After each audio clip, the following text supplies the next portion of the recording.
Man, you beat Roman Reigns right in the middle of the ring. 1, 2, 3. However, less than 24 hours before that, The Rock beat you in the middle of the ring. 1, 2, 3. So Cody Rhodes, your story with Roman Reigns is over and you did it. But our story has just begun.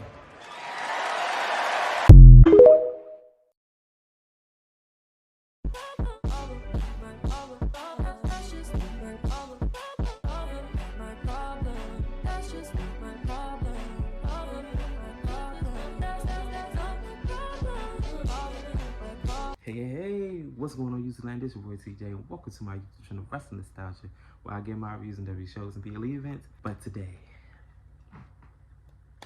WWE Universe, we gotta talk, because this particular video, I don't think y'all really gonna like my opinion, because this is about Cody Rhodes' WWE Championship reign so far. Was it abysmal? Let's get into it.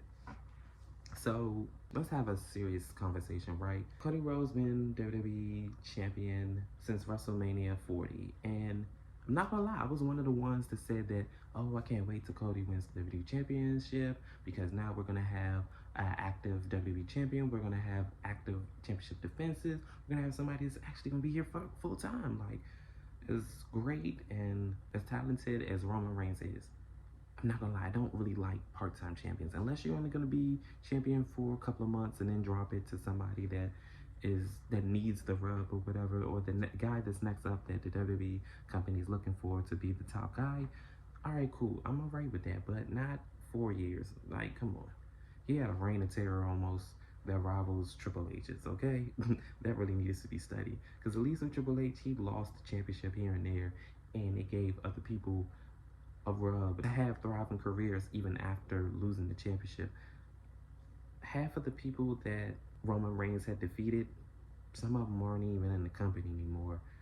Some of them not to be morbid, but some of them not even, with us anymore. So, and I'm not saying that that's his fault though, right? I'm not saying that. So don't take my words and spin them. But anyways, as great as it was somebody had to beat him, right? So it was Cody Rhodes. I was okay with that. So, without further ado, without all the dramatics, let's just go ahead and get into this ring, right? So, Cody Rhodes' first challenger for his championship was AJ Styles. With this particular story to this match, basically, the two know each other, because Cody Rhodes' father, mentored like a lot of people, and I believe he mentored AJ Styles or something to that effect, or trained him something. And I remember, like, the rivalry didn't even really kick off until probably, 2 weeks or a week into the feud, because I remember he slapped him, and I remember that was a thing, like, everybody just slaps this man, and he just like, I'm gonna see you at the PLE, and I'm like, dude, get your fucking leg back. You talking about something? You gonna see him at the PLE event? Man, you better get a backbone. What's wrong with you? Get your lick back, man. So, anyways, that was frustrating. So, he went over on AJ Styles. I'm not gonna lie, the match was actually itself is really, really good. Definitely would recommend to watch that. It was better than the match coming up the next go round before, but we're not there yet. So, going on to the next challenger, Logan Paul. The story with that match, Logan Paul just challenged him for the world title. I don't even think he had a #1 contendership matchup or anything to like contend with Cody, but I remember, I think it was champion versus champion, and both championships were supposed to be on the line, but Cody didn't do anything to uphold himself to be worthy of having an opportunity at my title. I'm like, what? But what did you do to deem yourself worthy? Oh, okay. Anyways, he goes over on him. We're not going to spend too much time on Logan Paul. Y'all know how I feel about that man. Forget him. Next. So, Cody Rhodes wound up fighting AJ Styles again, but before we even get to that,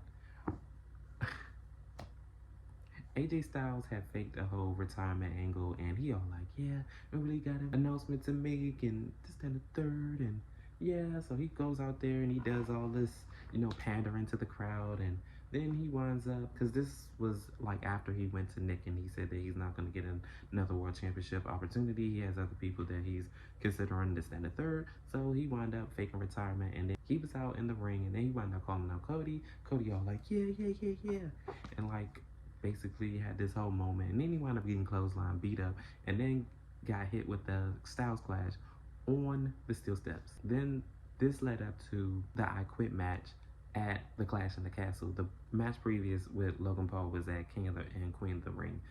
Before I continue, so anyways, they had an I Quit match, and Cody Rhodes wound up going over. It was a decent match. It wasn't better than the Backlash match. Not gonna lie, the Backlash match, the fans were like at an all-time high. Like they were like cheering for every match. Like I guess with the United States or whatever, we already watch wrestling and we spoiled, so we don't really pop for anything. So they, it is what it is. And I remember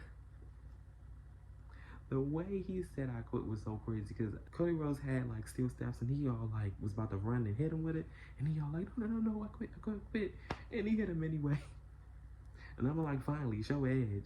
And even before the matchup even happened, leading up to the match, Cody Rhodes wound up finally showing the edge. And I remember they had like a big brawl, like a big pull apart and everything like that. And everybody like, see, this is the side that you needed to be showing, man. But anyways, going on to the next challenger, Solo Sikoa. But before we get into that abysmal SummerSlam match, we're gonna go into the abysmal 6-man tag match. So basically, Solo Sikoa shot a shot and he wanted the opportunity at the WWE Championship.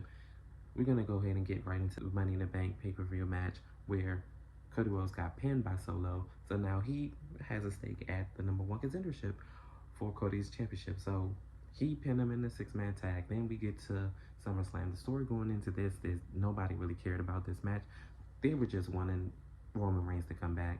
And I think they were even like chanting Roman Reigns or whatever during this match. This match was okay. This could have been at, SmackDown, and I would have been fine with that. But SummerSlam and then the main event, Solo, no.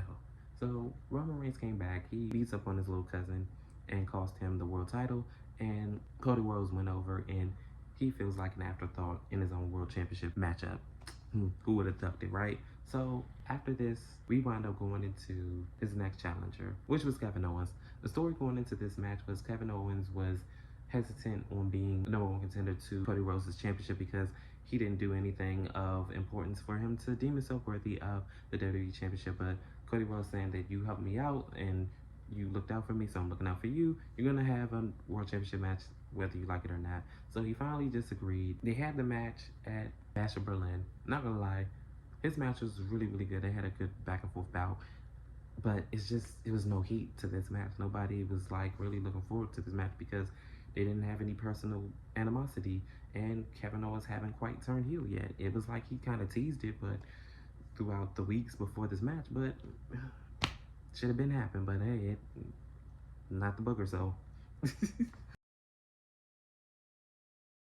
Then we get into his next competitor, which was Solo Sikoa in a steel cage match. I'm not gonna lie, this particular match was really, really good. This actually was a truly one-on-one match. The bloodline didn't come out yet. Cody Rhodes went over and he beat Solo Sikoa and he pinned him in the middle of the ring, but the bloodline wound up coming out, beating him up. Roman Reigns came out, wiped him, and it looked like they were teasing a feud between Roman and Jacob Fatu. Solo Sikoa was like, nah, you got, we good, you good. So that didn't happen. But the crazy thing about it, like months prior, it actually happened between Jacob and Roman, and I remember he beat Roman down. I'm like, damn, now I really want to see this match. Right? But anyways, now we are here at the conclusion of his championship run. So let's be honest, this championship run at best has been abysmal. Great matches, but the stories leading into this just had no heat to it. I'm not gonna lie, I'm just not like a big fan of his championship reign. Sorry, but not sorry. In my opinion though, he's probably gonna go down as one of the worst booked WWE champions. Maybe not of all time, but probably top 5, but not number 5 type-ish. But I'll never take this away from Cody. He is definitely an amazing competitor. He does give his all in that ring. He is no slouch. He does his due diligence in that ring.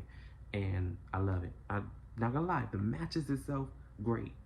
The actual stories going into it, leave little to be desired. Being as though, I don't really be that invested into these matches, but I think a lot of people are not really talking about this. Like, some people are, I have seen it, but I'm gonna say it. WWE did Cody Rhodes no favors when the draft came about. When the draft came about, a lot of the people that Cody Rhodes could have feuded with for his WWE Championship, they are on Raw now.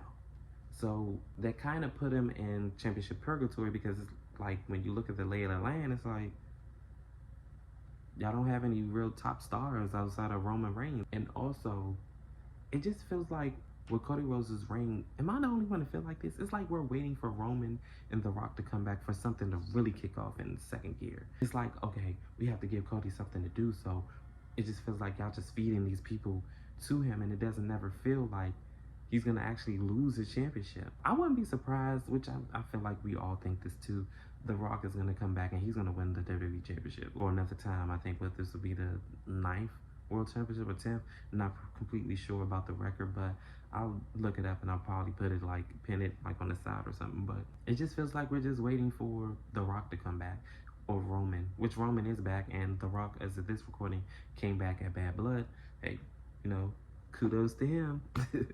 But anyways, his championship run just feels like really abysmal. They're booking him like a sucker, and I don't like that. Who in the world, do you really think Stone Cold Steve Austin would take orders from a jobber? Like, I remember at one point, Cody Rhodes was all like, yeah, it's 3 of us, it's 3 of y'all. Later on tonight, we all gonna fight, da-da-da-da. And Kevin Owens, mind you, has a losing record, said, oh no, you already got a match with Roman in that tag team match against the Bloodline. Like, you can go ahead and lay back. Like, what? You really think Stone Cold Steve Austin would have took that from Funaki? Stephen Blackman, are you kidding me? Stone Cold would never. So, like I said before, Cody Rhodes' reign just isn't doing it for me. And if he never wins another world championship, definitely, if it's going to be booked like this, trust and believe I will not lose any sleep about it, okay? But comment down below, how do y'all feel about Cody Rhodes' reign? Do y'all feel like it's the best y'all ever seen in a whole lifetime? Do y'all feel like, you know, he's doing his big one and all this other stuff? Or do y'all feel like I feel like, y'all need to just go ahead and end this already and have somebody else, build somebody else up to be the next world champion? Because at this point, I don't even care if y'all even pick Andrade. At this point, let Apollo Crews be his next world championship challenger, okay? And I'll be fine with that. But comment down below, like, share, and subscribe, help me grow this channel. Your love and support is always, always greatly appreciated. And welcome and peace. TJ, I'm out. Ladies and gentlemen, my name is Cody Rhodes. Once undesirable, become undeniable, and now undisputed Universal WWE Champion.